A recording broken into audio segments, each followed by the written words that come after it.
All right, so diving into something a little different today. Yeah. We're taking a deep dive into an English learning podcast. Interesting. Yeah, who knew, right? That we could uncover all these little nuggets of global entertainment Right. just by, tuning into something you might not expect. Yeah, it is fascinating how this format gives you like such a candid glimpse into different cultures. Totally. Just how people unwind, like what they dream about. It's like, you get to peek through the blinds of kind of everyday life around the world. It is. You really do get that sort of fly on the wall perspective. Yeah. And we jump right in with our hosts, Tess and Ravi. Okay. And they've got totally different plans for their weekend. Oh. Tess is all about that active life.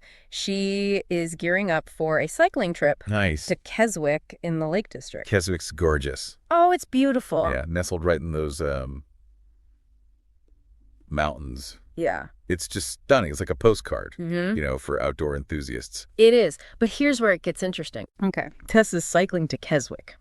Right. Oh, wow. And not just a quick spin around the block. We are talking 50 miles a day. 50 miles. 50 miles a day. Wow. On a bicycle. Okay, that's that tracks with what we see, Yeah. in the UK. Like there's a big emphasis on staying active, Yeah. especially like, being outdoors, getting out in nature. Huge contrast, though, to Ravi, who's basically planning to hibernate on his sofa for 48 hours straight with a good long TV binge. Oh, there you go. So it's like, Yeah. are these differences just personal preference? Right. Or is there something kind of deeper at play? Yeah. Like, do our generations influence how we like to spend our free time? Yeah. Or even our backgrounds, like city life versus more rural living? Yeah, that's a great question. Yeah. And it speaks to how, even within the same country, leisure activities can be worlds apart, Right. shaped by all these invisible factors. Exactly. It's like we're seeing a cultural microcosm, right there in their weekend plans. Yeah. Speaking of fandom, Oh. remember our listener Sean from Brighton? Yeah. He's got a serious case of the wants to meet their hero jitters. Mm-hmm. And the object of his affection is Matt Groening. The creative genius behind The Simpsons, yes. And just, And let's give that name its due. It's groaning, yes. rhyming with raining, Oh, good point. not groaning. Okay, good to know. Though I'm sure some might argue his humor does both. Haha, very good. But on a serious note, Yeah. it is pretty amazing how The Simpsons, a show that debuted way back in the 1980s, still resonates, across generations. Okay. Why do you think that is? What's the secret sauce? Well, it's got that timeless blend of sharp wit and social commentary Yeah. wrapped up in these characters that are just so relatable. Yeah. They're practically family. Mm-hmm. And speaking of family, did you know Groening drew inspiration from his own? His parents were Homer and Margaret, Marge for short. Oh, wow. And he's got sisters named Lisa and Maggie.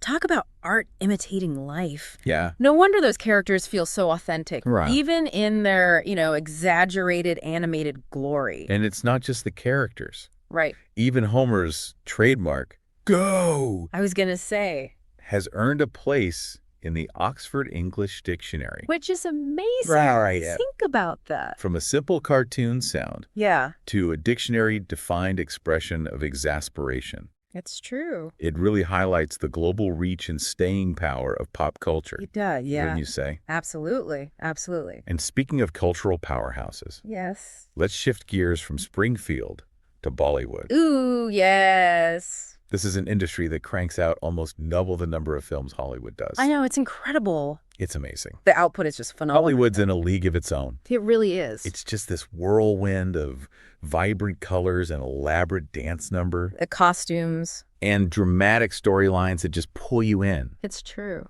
And, Yeah. one of the biggest differences from Hollywood, Yeah. Bollywood movies almost always end on a happy note. That's a good point, yeah. Right. It does make you wonder, right? Like, Yeah. does that reflect a cultural desire for hopefulness?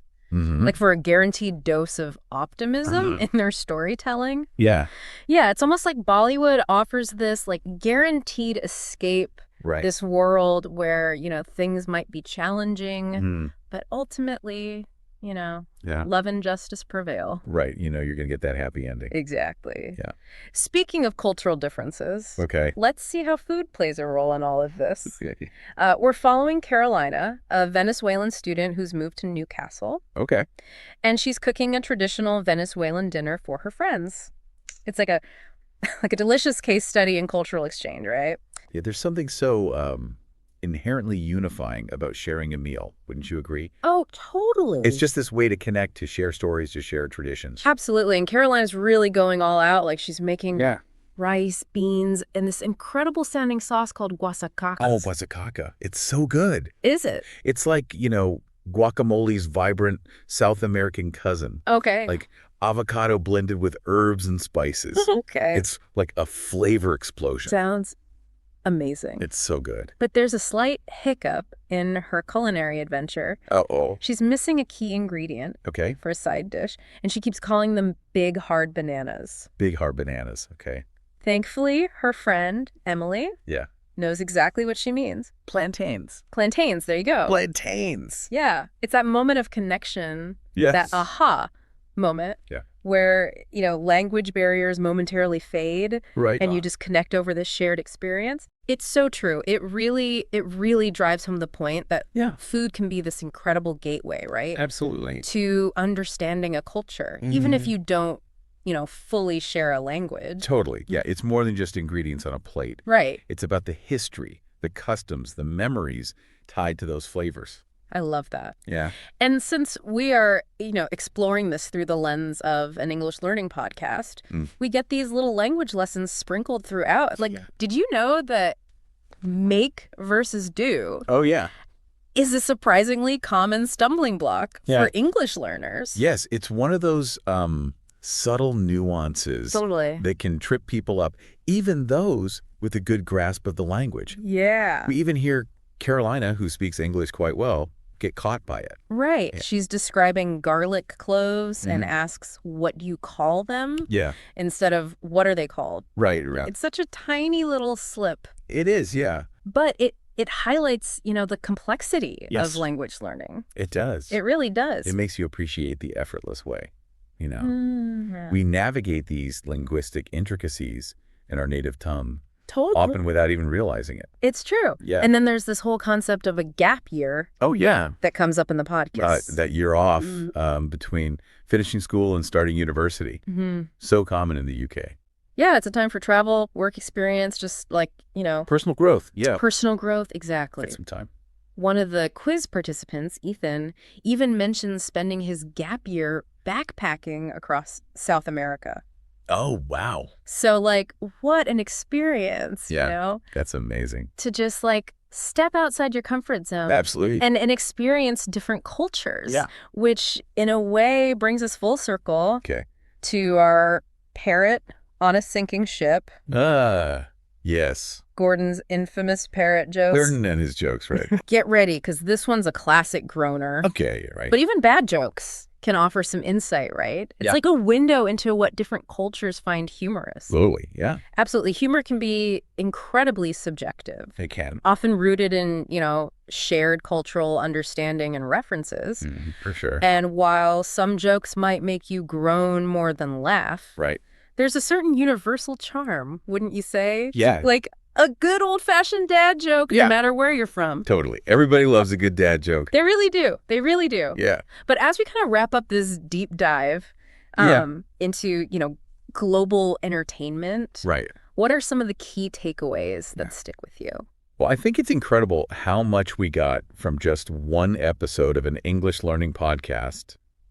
I know, right? It's like we took this whirlwind tour of different cultures. We did. Got a glimpse into their values, their dreams, even their sense of humor. It really highlights how entertainment can be this Right. incredible lens through which we can understand the world around us. Yeah. We heard about, those who find joy in pushing their physical limits, cycling for miles Ah. through stunning landscapes, Right. while others seek solace in a weekend spent, lost in their favorite shows. Sure. And then we, journeyed into the vibrant world of Bollywood Yeah. with its emphasis on emotionally charged storytelling Yeah. and those, Feel good. feel-good endings. Yeah, exactly. It makes you think about, like you were saying, the cultural factors that Right. actually shape our entertainment preferences. Absolutely, for sure. And what about Carolina's culinary adventure? Oh, yeah.